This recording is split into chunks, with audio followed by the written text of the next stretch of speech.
오늘도 참 좋은 날입니다. 좋으신 하나님과 동행하시는 복된 하루가 되시기 바라겠습니다. 오늘 말씀은 히브리서 10장 35절에서 36절입니다. 그러므로 너희 담대함을 버리지 말라. 이것이 큰 상을 얻게 하느니라.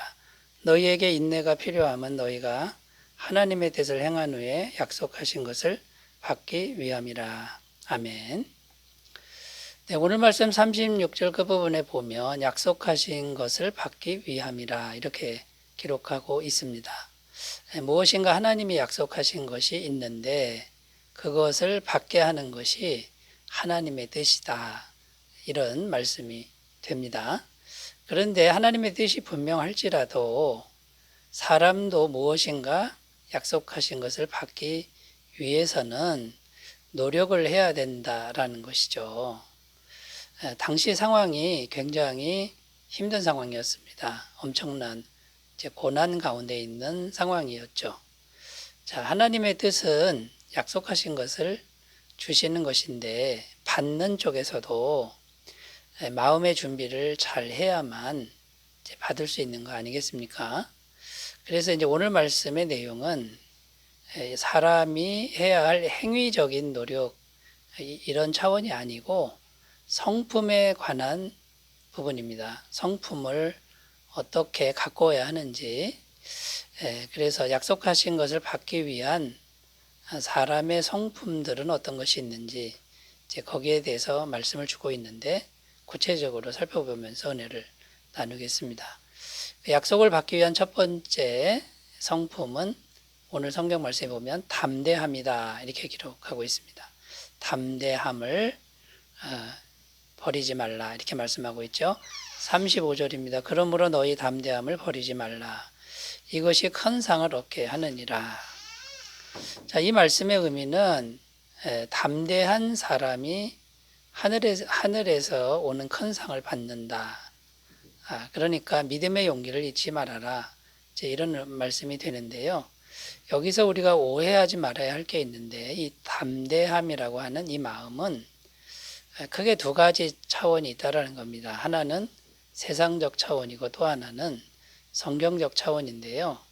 세상적인 담대함과 성경적인 담대함은 분명한 차이가 있다라는 것이죠. 먼저 세상적인 담대함에 대해서 살펴보면요. 세상에서의 담대함은 이렇게 표현할 수 있습니다. 이익을 얻으려면 위험을 감수해야 한다. 위험도 없으면 이익도 없다. 이게 이제 세상적인 담대함입니다. 그러니까 목적이 뭐냐면 이익을 얻기 위한 것이죠. 이익을 얻기 위한 담대함. 이것이 세상적 관점의 담대함이라는 거죠. 예를 들면 미인을 얻기 위해서는 목숨 걸고 결투도 할 줄 알아야 된다. 이런 것들이죠. 그리고 세상 사람들로부터 찬사를 받기 위해서는 무엇인가 위험한 일을 감행해야 된다. 그러니까 뭔가 얻고자 하는 겁니다. 이익을 얻고자 하기 때문에 위험을 무릅쓰는 이런 것을 이제 담대함이라고 세상에서는 말을 하는 거죠. 자, 그러면 여러분 이렇게 이익을 얻기 위해서 담대함을 추구하는 이런 사람들은 어떤 모습이 되기가 쉽겠습니까? 그러니까 강자에게는 약하고 약자에게는 강한 모습. 강자에게 약해야 이익을 얻지 않습니까? 약자는 지배하고 눌러야 또 이익을 얻지 않습니까? 이런 좋지 않은 모습으로 쉽게 빠질 수가 있다라는 것이고요. 또 이익을 얻기 위해서는 불법도 저지르는 담대함, 법을 어기는 담대함, 이런 방향으로 나아가기가 쉽다라는 거죠.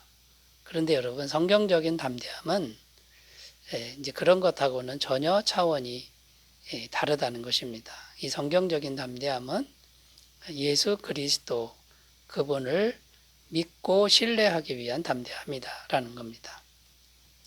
이익이 목적이 아니고 예수님의 뜻에 맞느냐 안 맞느냐, 예수님의 뜻에 순종하느냐 안 하느냐, 이것을 위해서 이익을 버리는 담대함이다라는 겁니다. 자, 고난이 왔습니다. 이 고난이 오면 너무 힘들죠. 그러나 이것이 그리스도를 위한 것이라면 기꺼이 감당하는 담대함이다 라는 겁니다. 자, 그러니까 이익이 없어도 그리스도의 뜻을 행하기 위한 것이다 라고 한다면은 끝까지 그 위험을 감당하는 담대함이 된다라는 것이고요. 자, 이런 사람은 하늘에서 큰 상을 얻게 된다. 이렇게 말씀하고 있는 겁니다. 자, 여러분, 담대함은 그러면 어떻게 얻을 수 있겠습니까? 일단은 담대한 마음을 가지려고 인간적인 노력을 해야 되겠지요. 그러나 성경은 분명히 증언하기를 사람의 힘만으로는 이 성경적인 담대함은 불가능하다. 그러니까 항상 기도하면서 하나님의 은혜를 구하라. 이렇게 말씀하고 있다는 것입니다. 히브리서 4장 16절. 그러므로 우리는 긍휼하심을 받고 때를 따라 돕는 은혜를 얻기 위하여 은혜의 보좌 앞에 담대히 나아갈 것이니라. 여러분, 예수님 때문에 은혜의 길이 활짝 열려져 있습니다. 담대히 나아가서 구하기만 하면 하나님이 주신다라는 거죠. 빌립보서 4장 6절에서 7절. 아무것도 염려하지 말고 다만 모든 일에 기도와 간구로 너희 구할 것을 감사함으로 하나님께 아뢰라. 그리하면 모든 지각에 뛰어난 하나님의 평강이 그리스도 예수 안에서 너희 마음과 생각을 지키시리라. 자, 모든 일에 기도와 간구하라. 염려하지 말고. 여러분, 모든 순간에 염려되는 그런 순간이 많죠. 두려운 순간이 많죠. 그때마다 기도하면 하나님이 평강으로 지켜주신다라는 약속의 말씀을 꼭 믿으셨으면 좋겠습니다. 자, 첫 번째 주제를 살펴봤습니다. 약속하신 것을 받기 위한 성품 중에 담대함에 대해서 살펴봤고요. 두 번째는 인내라고 오늘 말씀하고 있습니다. 인내하라라는 것이죠. 36절입니다. 너희에게 인내가 필요함은 너희가 하나님의 뜻을 행한 후에 약속하신 것을 받기 위함이라. 여기 인내가 필요하다 이렇게 기록하고 있는데 왜 인내가 지금 거론되고 있는 걸까요? 여러분, 우리가 예수님 믿고 구원 받았습니다만 바로 하늘나라 가는 게 아니잖아요. 이 땅에서 어느 정도 기간을 보낸 후에 이제 영생으로 들어가게 되는 거죠. 그런데 이 땅에서의 삶은 좋은 것만 있는 것이 아니라 악한 것도 있고 고난도 있습니다. 힘든 시간이 우리에게 온다라는 것이죠. 자, 이런 시차가 있기 때문에 인내가 필요하다라는 겁니다. 반드시 우리가 천국에 들어가고 영생에 들어가지만 그때까지 기다려야 되기 때문에 인내하는 게 필요하다라는 겁니다. 자, 근데 여기서 우리가 질문이 생기는데 어떤 질문이냐면 왜 하나님은 구원해서 바로 천국에 데려가시지 이렇게 이 땅에서 기다리는 시간을 우리에게 허락하시느냐라는 겁니다. 단번에 천국으로 데려가면 좋은데 능히 하실 수 있는데 왜 고난의 기간을 겪게 하시느냐. 자, 여기에 대해서 여러 사람들이 말을 하지만 대체적으로 두 가지 정도로 요약을 할 수 있는데 첫 번째는 성도의 믿음을 시험하기 위한 것이다. 여기 시험은 테스트를 의미합니다. 기업체에서 신입사원을 수습기간에 시험해보죠. 떨어뜨리기 위한 게 아니라 개발시키고 발전시키기 위한 그런 과정이라는 겁니다. 야고보서 1장 12절 시험을 참는 자는 복이 있나니 이는 시련을 견디어낸 자가 주께서 자기를 사랑하신 자들에게 약속하신 생명의 면류관을 얻을 것이기 때문이라. 자, 시험을 주시는 이유는 생명의 면류관을 주시기 위함인데 죽이려고 그러는 게 아니고요. 믿음이 자라나게 하려고 하시는 것이죠. 자, 두 번째 의미는 뭐냐면 심판날에 확실한 증거를 확보하기 위함이다. 이거는 좀 더 신학적인 견해인데요. 하나님께서는 반드시 모든 영혼들을 심판하시는데 객관적인 증거가 필요합니다. 재판석에서는 객관적인 증거가 중요하죠.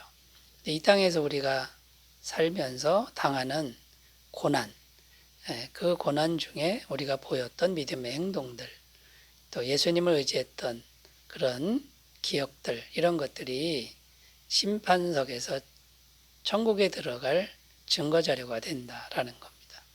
그러므로 여러분, 우리가 이 땅에서 인내가 필요한데 천국에 들어가기 전까지 실패하고 넘어져도 다시 일어나서 예수님을 믿는 모습을 우리가 보인다 그러면 마지막 심판날에 그 모든 것들이 증거 자료로 제출될 것입니다. 자, 여러분 잘 인내하셨으면 좋겠습니다. 세 번째로 가보겠습니다. 약속을 받기 위한 성품. 세 번째는 순종입니다. 순종하는 마음. 36절 다시 읽습니다. 너희에게 인내가 필요함은 너희가 하나님의 뜻을 행한 후에 약속하신 것을 받기 위함이라. 여기 보면 약속하신 것을 받기 위함이라 전에 하나님의 뜻을 행한 후에 이렇게 기록하고 있습니다. 그러니까 약속하신 것을 받기 위해서는 담대함도 필요하고 인내도 필요한데 무엇 때문에요? 순종하기 위한 것이죠. 순종하기 위해서 담대함과 인내가 필요하다라는 겁니다.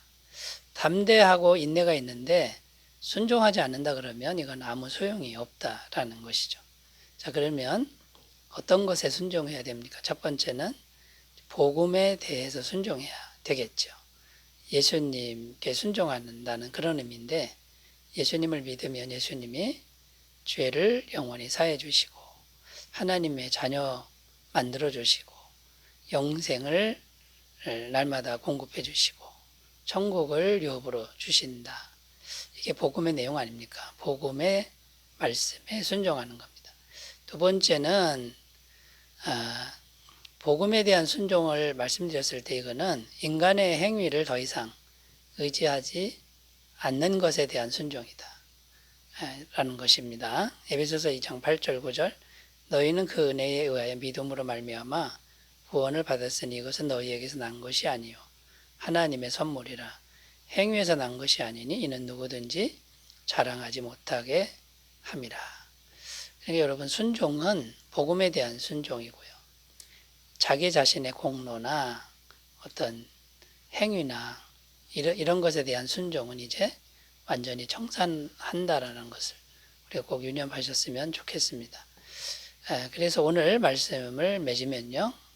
하나님께서 약속하신 것을 우리가 받기 위해서 마음의 성품들을 잘 갖고야 되는데 담대함과 인내와 또 복음에 대한 순종 이것을 잘 가꾸시는 귀한 삶이 되시기 바라겠습니다. 기도합니다. 하나님 아버지, 하나님은 우리에게 좋은 것을 약속하셨습니다. 이 약속은 영원히 변함이 없습니다. 이미 주셨습니다. 잘 받을 수 있도록 우리의 성품을 잘 개발하도록 가꾸도록 도와주옵소서. 예수님의 이름으로 기도드립니다. 아멘. 좋은 하루 되시기 바라겠습니다. 감사합니다.